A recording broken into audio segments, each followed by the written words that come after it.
Have you ever been in one of those high-stakes moments? You feel your heart just pounding in your chest, and then you watch as all your skills just completely abandon you? Yeah, we've all been there. Today, we're going to break down that exact feeling. We are going from choke to clutch, dissecting the psychology of why we fail under pressure, and way more importantly, how the best in the world learn to thrive in it. It's the ultimate question when it comes to performance, isn't it? Doesn't matter if you're giving a presentation, taking a huge exam, or stepping up for that game-winning shot. Why is it that our hands start to shake, while other people seem to have ice running through their veins? Well, the answer isn't about luck, and it's not some magic gene. It's about a mental framework that you can actually build. So, we're really talking about two opposing forces here. On one side, you've got choking, that awful moment of failure right when success is on the line. And on the other, you have its opposite, clutch, that incredible ability to not just perform, but to actually get better when the stakes are at their highest. So let's start by understanding the dark side of pressure. First up, the pressure paradox. Because, to defeat the enemy, you have to understand it first. Let's break down what's actually happening in our minds and our bodies when we choke.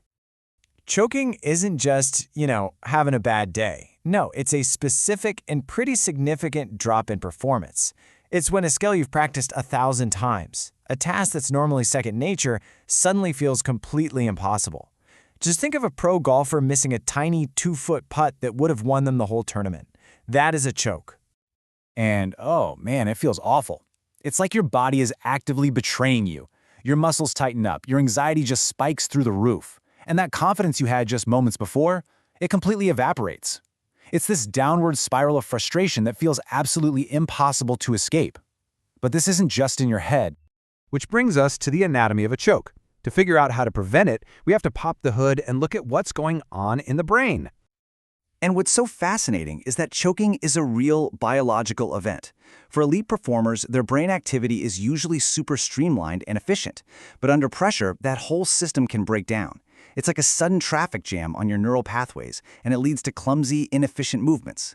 And there are two big theories that explain why this happens. First, you've got what's called the Explicit Monitoring Theory. This is basically the curse of overthinking. Pressure makes you suddenly hyper-aware of a skill that's supposed to be automatic, like shooting a free throw. You start thinking, okay, bend my knees, elbow in, follow through, and that step-by-step process completely disrupts the smooth, fluid motion you've spent years practicing. And the second one is the distraction theory. Now here, the pressure yanks your focus away from the task itself. Your brain is trying to do two things at once: perform the skill, and at the same time worry about all the consequences. What if I miss? What are people going to think? This splits your mental energy, making it nearly impossible to execute properly. Now, I want you to just look at this number. 1 in 72,000. What do you think that represents? Well, it's the anatomy of a truly historic collapse. Those were the odds of one of the best shooting teams in NBA history missing 27 consecutive three-pointers in a do-or-die playoff game to get to the finals. I mean, it was a statistical impossibility, a complete system failure, brought on by absolutely overwhelming pressure. So, what happened? As high-performance psychologist Dr. Michael Gervais explains, when we panic, our body braces for a threat. We tighten up. We become physiologically different from the person who practiced that shot thousands of times in a nice, calm environment. The Rockets weren't shooting in their practice bodies anymore. They were shooting in their panic bodies. Okay, so that's the problem. It's real, it's physiological, and it is brutal. But it's only half the story. What about the other side of the coin? Well, that brings us to the clutch mindset. And this is the big shift. What if we reframed pressure not as a threat, but as an ingredient for success? You see, the opposite of choking isn't just not choking. It's about elevating your game. And here's the most important part. It is a learnable skill. So where does a skill like that even begin?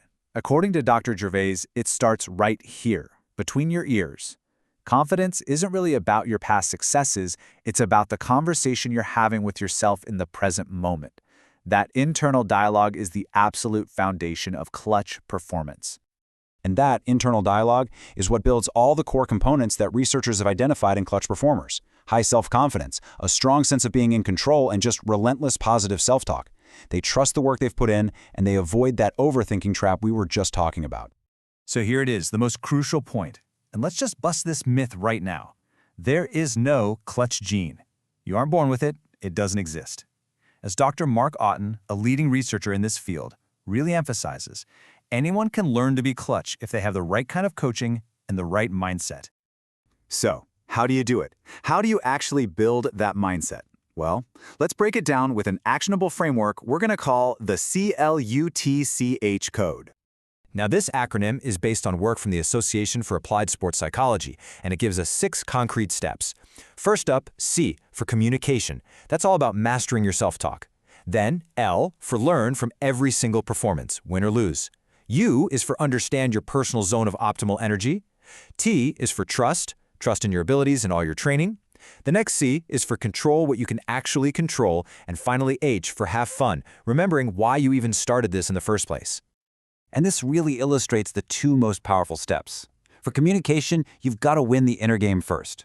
Just ask yourself, is this thought helping me or is it hurting me? Remember, a thought is just a thought, it's not a fact. And you can choose where to place your focus. Now, for control, I want you to draw a circle around the only things you truly command: your attitude, your preparation, and your effort. Everything else, the crowd, the opponent, the outcome, that's all outside the circle. You have to let it go. So when you start to put all this together, it leads to a really profound shift in perspective. You start to see that pressure is an invitation. The journey from choking to performing in the clutch is all about changing your entire relationship with pressure.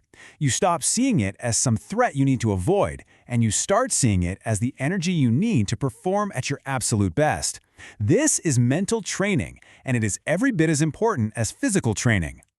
So here is the final and maybe the most important takeaway. The next time you feel that anxiety rising, that pressure building up, I want you to actively reframe the question in your mind. Stop asking, what if I fail? And instead, ask yourself a much more powerful question. What does this moment make possible? Because that pressure you feel, that's not a sign that you're about to fail.